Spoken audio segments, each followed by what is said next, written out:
If out of the blue your heart tells you to go and do something with your life, but your head says you don't want to do it, how can you resolve that conflict?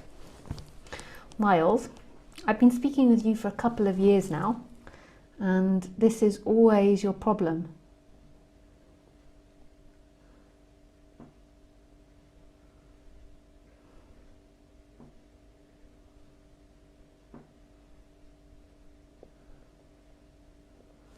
I'm sorry, you don't get to ask the question that anymore.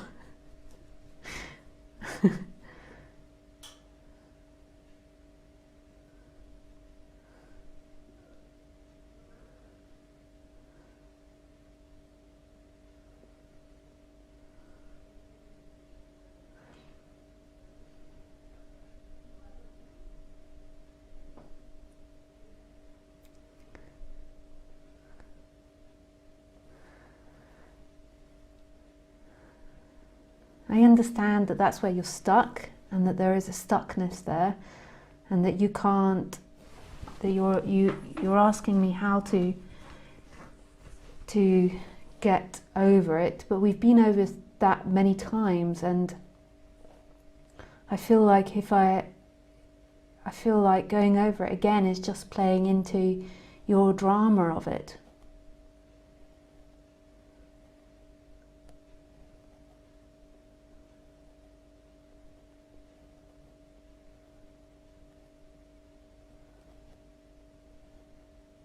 And that's not something depressing, that's not something hopeless or helpless, but you know the resolution. We've talked, me and you have talked, you've talked with other people, and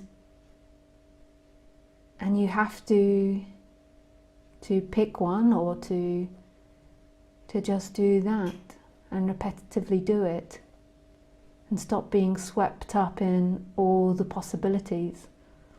Like, our minds could imagine billions of possibilities. So right now, say if I was going to paint my house,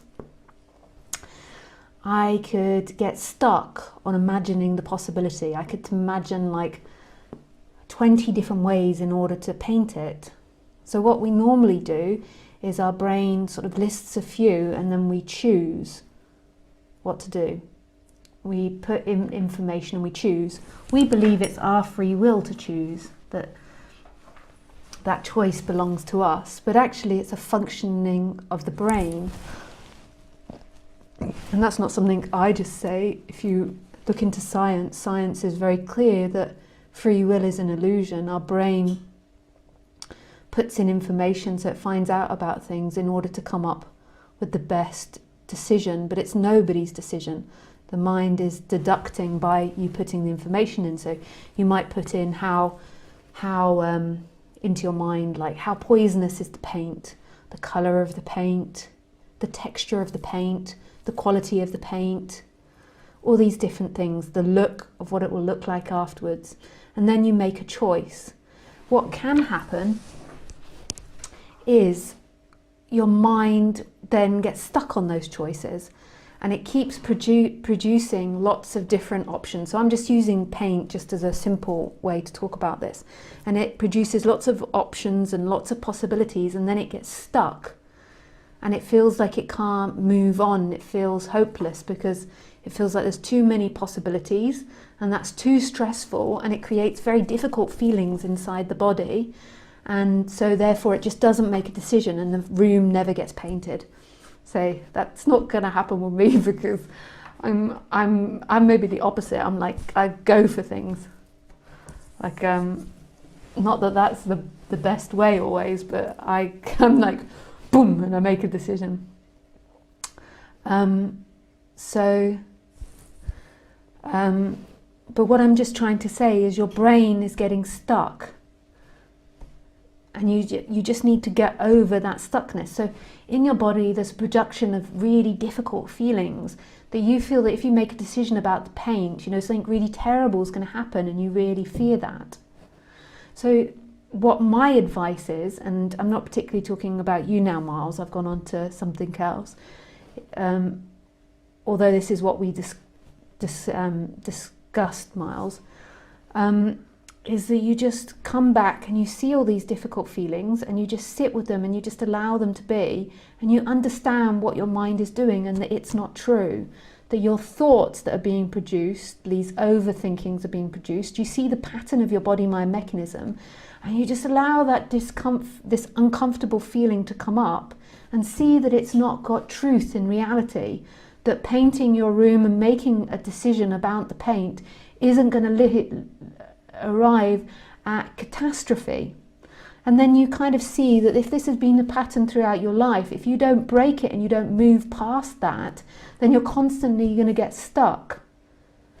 So, you know, all of us can have these things that make us stuck. I can say that one thing that's made me stuck in my life, and I'm sure it's made lots of women stuck in their life before, is a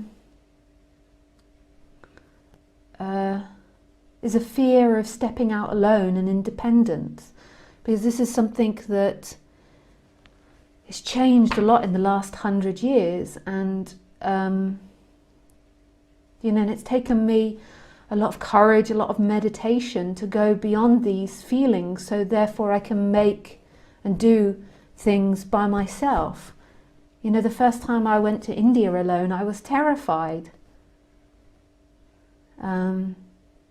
You know, often the first time I do a lot, and I know that that's a pattern in my body, my mechanism. So when I'm going to do something, and when it's unknown, it can be scary. So I know that that's what appears in my body, and that's okay. That doesn't mean I should or shouldn't do it. It doesn't mean that terrible things are going to happen. It's that my conditioning as a woman has been told constantly. I mean, I grew up in the 80s, so I was being told by my education system and the families that as a woman I was less able than men, and I was less safe than men, and that I was unsafe to do things by myself, and that this isn't true, and that I can step beyond it. I don't put myself in stupid situations. I have I do a lot of things alone, and I travel a lot by myself, and I actually have something which I love, which is I also disagree with it as well, funny enough. It's pepper spray. I carry pepper spray, and I love my pepper spray because it gives me the courage to walk in really remote areas with my dog, which I love. And doing that in the past, I might have been a little bit nervous to do that. It also gives me the courage, you know, when I'm in Spain or when I'm driving different places, to stop at gas stations that are super scary and walk Khaleesi. Sometimes in Spain it looks so, if you've ever driven around in Spain, you'll understand some of the gas stations really look as dodgy as hell. Look, like all types of things are happening there, and it gives me this extra confidence to do these things, and I love it. I also actually disagree with it, funny enough. I disagree with the idea of a society allowing its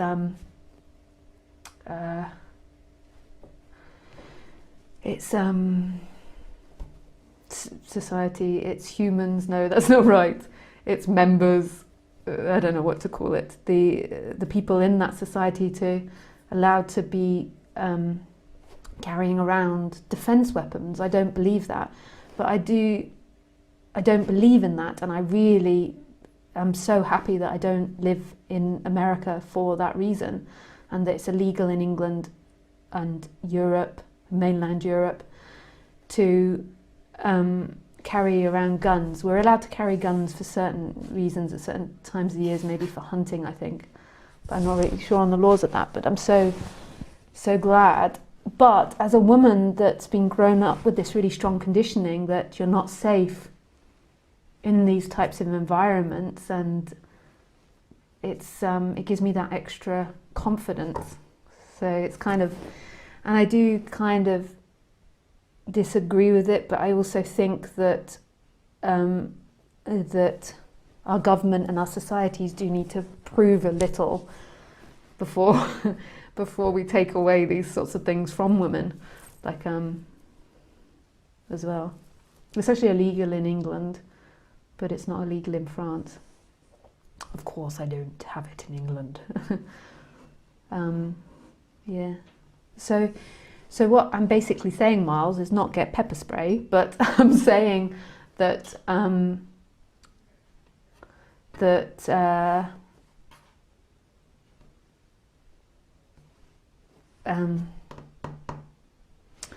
that basically you have to recognize your feelings that go on inside your body, recognize the pattern of them, and just see them for what they are, that they're not the truth about the situation. They don't need to inhibit you. They don't need to stop you doing things, that they are a sensation that can be worked through. And the more that you work through it, so the more that you do these things and you learn about yourself, the less your mind will associate that trauma or that stuckness with those situations.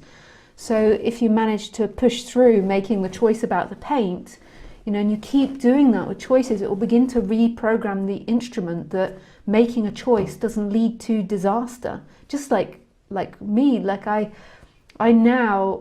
feel so confident when I'm out walking with Khaleesi, except Khaleesi scares me sometimes,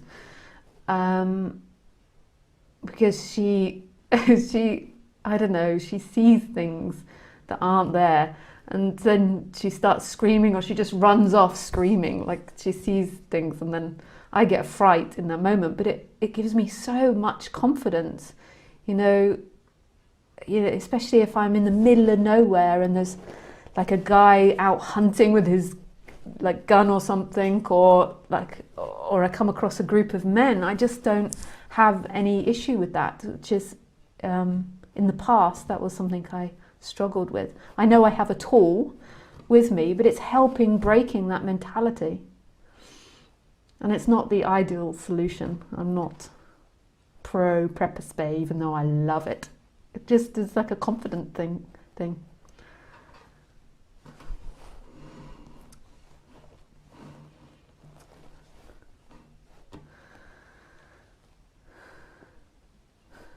You know, and it's so amazing like,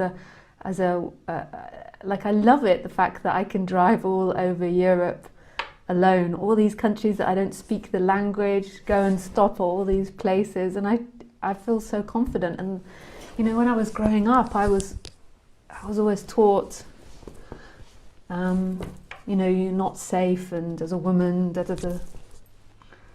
Yeah.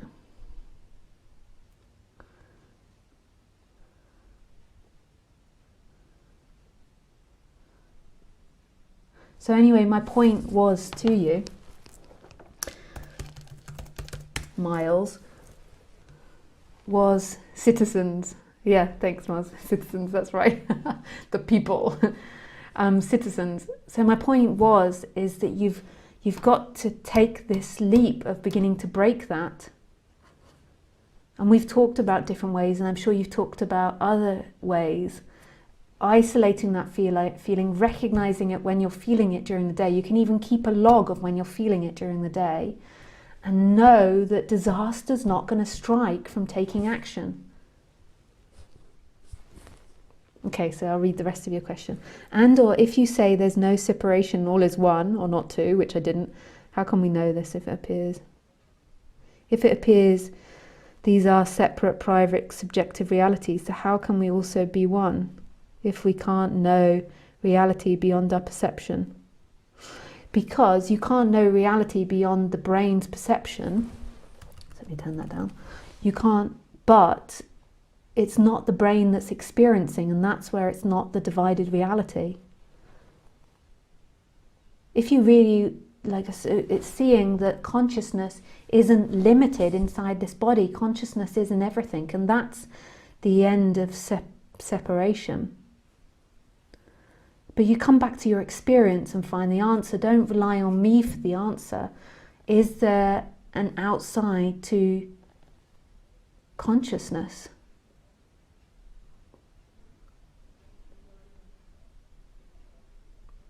In your experience?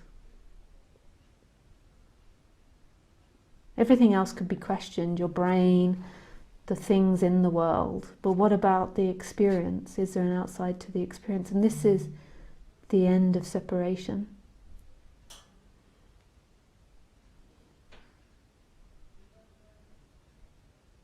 one teacher once said, which I like to copy them, they said, okay, so you believe that the world is separate. So most humans walk around believing the world is separate. So I'm saying it isn't a separate reality, and you're saying, but how do I know whether to believe that or not? And this teacher's reply was, okay, so I can't prove to you that this world is wholeness and there's only one experiencer and one consciousness. But what you can do is you can see that in your experience, there isn't separation. And why would you take not your experience to be more true, which is that it is a separate reality, than your experience? So we don't know if there is an outside of consciousness, because we can never step outside it and see if there is separateness. But in your experience, there is an outside of consciousness, and that's the point. That's the point. But you walk around telling yourself, all humans walk around telling themselves that they are separate, but that's not the experience. So okay, we can't say that this is a world of oneness, but what we can say is it's certainly not a world of separation, or the experience certainly isn't that of separation. And that profoundly changes the human's view of reality.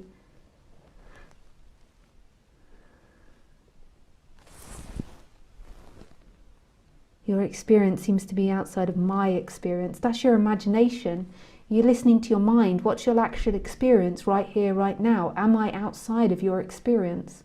My experience is an imagination to you, so that's irrelevant. I'm not asking you to imagine things or to make up theories about things. I'm saying, what is your experience? And your experience is that I'm appearing inside your consciousness. That's your experience, period. And you cannot prove that to be different.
That sounds like solipsism.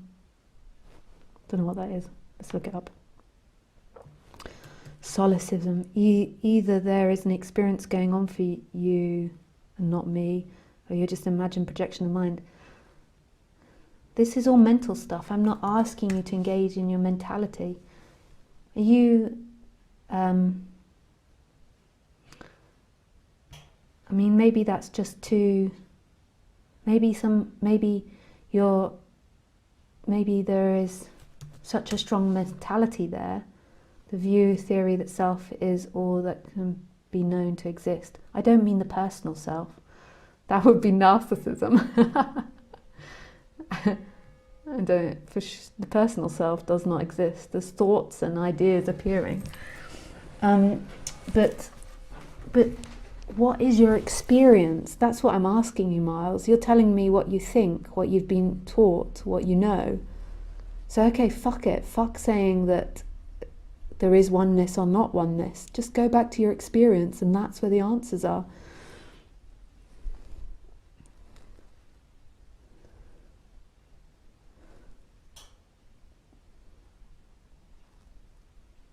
Stop coming at this from mentality. What's your experience? Maybe you should do some meditating just to quieten down the thinking mind, so there can be an seeing of what's the experience beyond the thinking mind. But I don't know. Maybe you've been meditating for a long time. Okay. Hi Lisa, it seems that something you are in a trip somewhere far from this reality. It seems that you are seeing things that you can't describe to us. Can you confirm?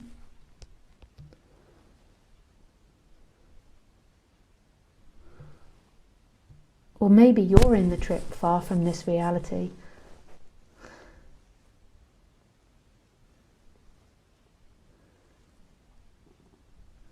Why are you so convinced that your words and your ability to describe your reality is reality? Words was something you were taught. What was there prior to words? What was there prior to knowledge? Remember that. And this is where freedom is.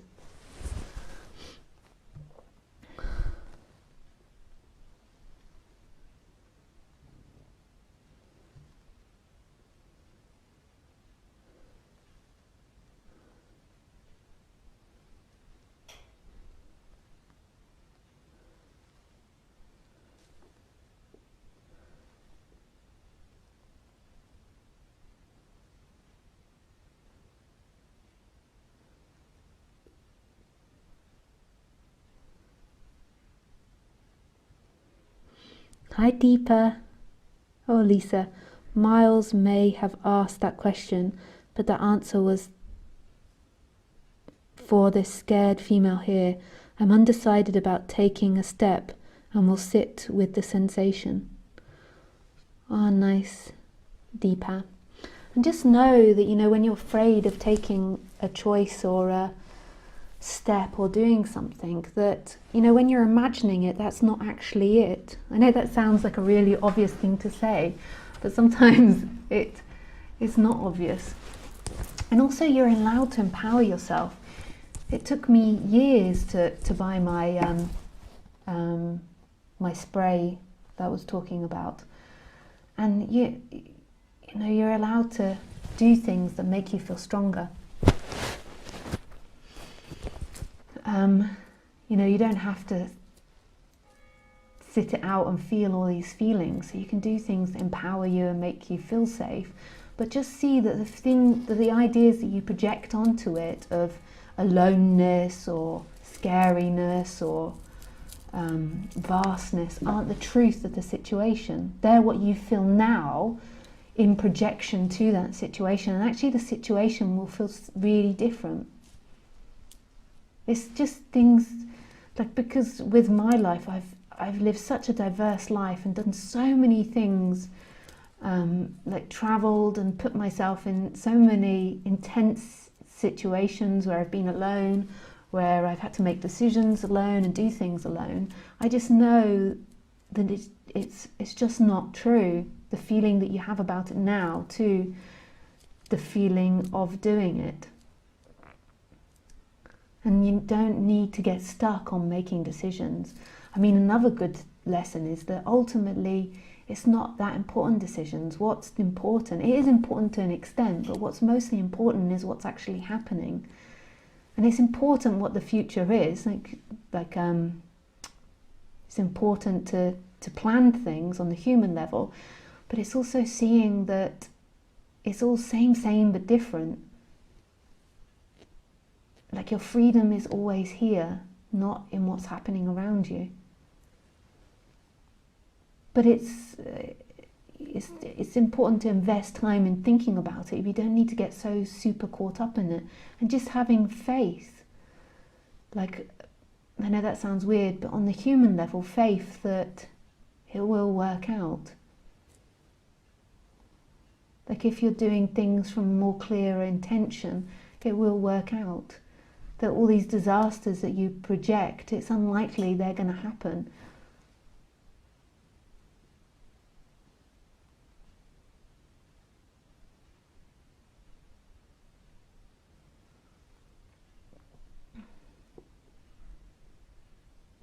Like we take caution, but you can trust to follow your flow, follow your love, and follow your heart. Citizens. Yes, I couldn't think of that word, thanks.